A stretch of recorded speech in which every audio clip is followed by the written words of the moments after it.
সরকারি পরিপত্র অনুযায়ী সকাল ৯টা থেকে বাধ্যতামূলক অফিস করার কথা থাকলেও মৌলভীবাজারে কেউ আসছেন দেরিতে, আবার কেউ সময়ের আগেই ত্যাগ করছেন অফিস। তবে মাগুরায় দেখা গেছে একেবারেই ভিন্ন চিত্র। অনেক বেশি সচেতন মাগুরা সদর উপজেলার ভূমি সহকারী কমিশনার কার্যালয় ও ভূমি তফসিল অফিস। সময় মতো তারা অফিসে আসার গতি পেয়েছে সেবা কার্যক্রম। প্রতিনিধিদের তথ্যচিত্রে ডেস্ক রিপোর্ট।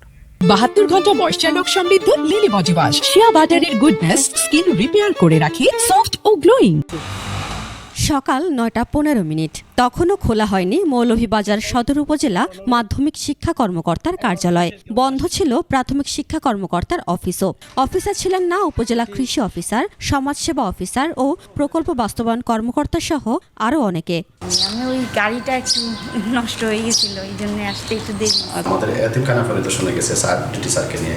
অন্যদিকে ব্যতিক্রমও আছে। ৯টার আগেই আসেন যুব উন্নয়ন অধিদপ্তর, নির্বাচন অফিস সহ আরও কিছু অফিসের কর্মকর্তা। মৌলভীবাজার সদর উপজেলা নির্বাহী অফিসার জানান, অনেকে ছুটিতে, আবার কেউ বাইরে আছেন অতিরিক্ত দায়িত্বে। আমি দেখব এবং তাদের বিরুদ্ধে প্রয়োজনীয় ব্যবস্থা গ্রহণ করার জন্য আমি জেলা দপ্তরগুলোকে অবশ্যই অবহিত করব। তাদের যে জেলা কর্মকর্তা রয়েছে আমি অবশ্যই অবহিত করবো। এবং আজকে আমি এখনই বেরোচ্ছি, আপনার কাছে অভিযোগটা পেলাম, আমি দেখতেছি।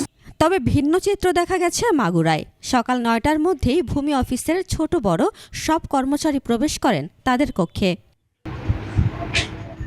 বেলা বাড়ার সাথে সাথে সেবা নিতে আসা গ্রাহকদের ভিড় লক্ষ্য করা যায়। সময় মতো সেবা পেয়ে খুশি তারা। তবে নির্ধারিত সময়ে অফিসে আসলেও কমেনি ভূমি অফিসগুলোর দুর্নীতি, এমন অভিযোগ সেবাগ্রহীতাদের।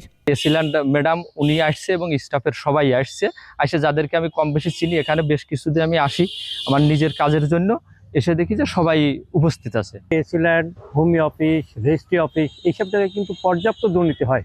এই জায়গাটায় সরকারের নিজস্ব একটি গোয়েন্দা সেল থাকা উচিত। অফিসের ভেতরে নয়, বাইরে কিছু দালালদের দৌরাত্ম্য আছে বলে স্বীকার করেন ভূমি অফিসের এই কর্মকর্তা।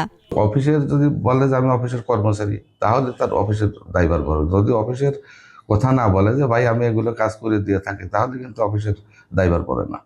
অফিস সংশ্লিষ্ট কোনো ব্যক্তির বিরুদ্ধে অনিয়ম বা দুর্নীতির অভিযোগ পেলে আইনগত ব্যবস্থা গ্রহণ করা হবে বললেন সহকারী ভূমি কর্মকর্তা। যারা ভূমি সেবা পেতে আমার অফিসে সেবা প্রার্থী হিসাবে আসে, তারা যেন নির্বিঘ্নে সেবা পেতে পারে এবং বিনা হয়রানিতে এবং সরকারি ফি ব্যতীত কোনো উৎকোষ ছাড়া যেন তারা তাদের ভূমি সেবাটা গ্রহণ করতে পারে, তার সর্বোচ্চ চেষ্টা আমরা করছি। উপমা রায়, ডেস্ক রিপোর্ট, ২১শে টেলিভিশন।